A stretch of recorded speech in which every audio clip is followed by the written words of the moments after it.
I will take a look at John chapter 1, verses 17 and 18.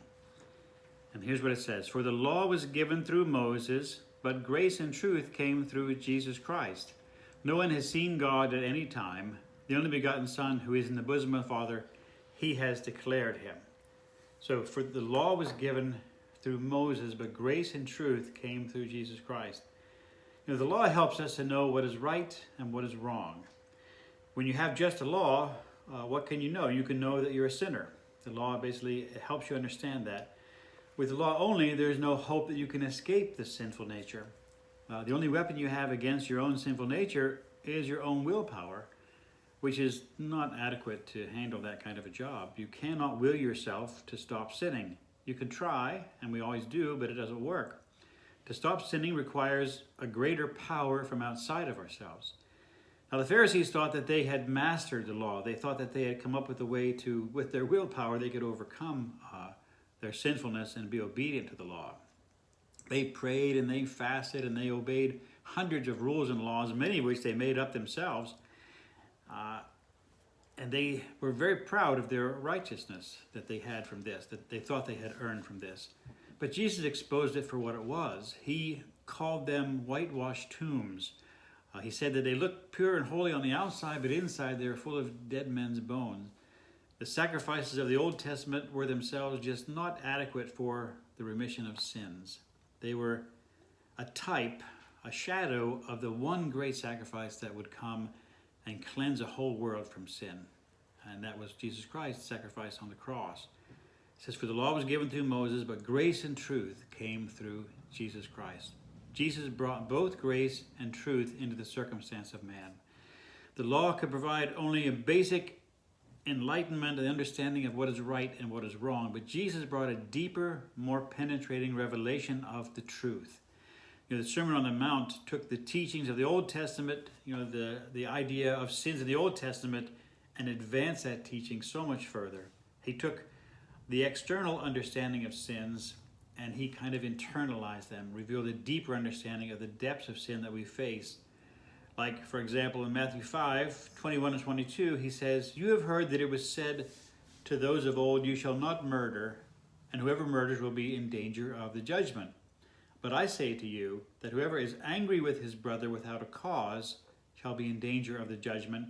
And whoever says to his brother, Raca, shall be in danger of the council. But whoever says, you fool, shall be in danger of hellfire. Then he says a couple of verses later, Matthew 5, verses 27 and 28, you have heard that it was said to those of old, you shall not commit adultery. But I say to you that whoever looks at a woman to lust for her has already committed adultery with her in his heart. So the Old Testament understanding of sin was about external acts that were committed. But the truth that Jesus brought penetrated down into the intentions of the heart and revealed a kind of previously hidden layer of sin inside of us, right? Not only is it a sin to hate your brother or to attack your brother, but it's a sin to have those kind of thoughts in your heart of hate towards your brother. So this hidden deeper layer of sin did not even require that the actual sin take place, just you have this intention in your heart, which was much deeper and much more accountable understanding of sin than we had before. So he showed us that men will be judged not just on the externals on the day of judgment, but men will even be judged on the deepest unspoken thoughts and intentions of the heart. So now you can be a murderer or an adulterer without ever actually killing or cheating. Now anger, which may or may not be outwardly expressed, is equal to murder, even if it isn't outwardly expressed.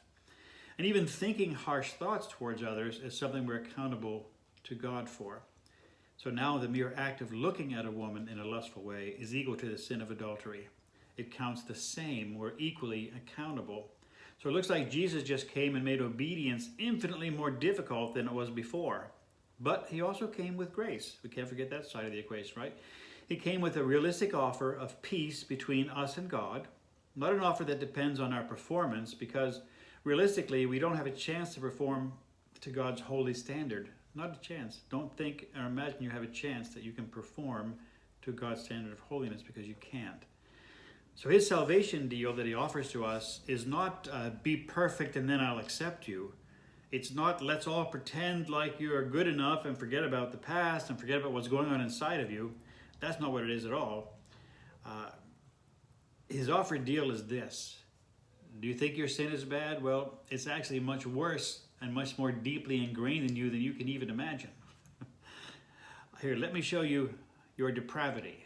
This is the truth, right? He is full of grace and truth.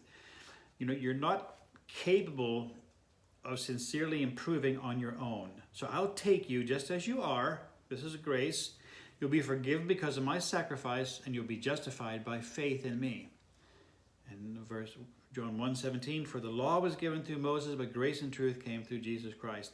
The law revealed an understanding of right and wrong that was outwardly visible based on actions. But Jesus came with a deeper level of truth, which revealed a deeper level of sin. And with this new revelation of the depths of sin, he brought to us a deeper, greater level of accountability for sin. But oh, thank God, he also brought grace. And it says in verse 18, no one has seen God at any time. The only begotten Son who is in the bosom of the Father has declared him. So no one has seen God. God is spirit, and he's invisible to man. Unless God chooses to reveal himself, no one can see him. Human beings cannot look at God and survive the experience, right? In Exodus 33:20, God said this to Moses, you cannot see my face, for there shall no man see me and live. You can't see me and live. Abraham, the friend of God, did not see him. Even Moses, the lawgiver, could not look on God's face. God is undiscernible directly by man. But the Son, who is in intimate relationship with the Father, he's in the Father's bosom, embracing him face to face. God becomes visible to humans when they see Jesus Christ. We understand the character of God when we see Jesus Christ. We understand the grace of God when we see the grace that Jesus Christ expressed in his death on the cross. This is how we see God, is through Jesus. We can't physically see Jesus Christ today, but we can know him through his word and through our personal encounter with him. And Jesus declared the Father. He expressed the Father. He embodied the fullness of the Godhead himself. And Jesus explained him and demonstrated him, declared him for us to see. Thank God he came and brought truth and grace into our lives.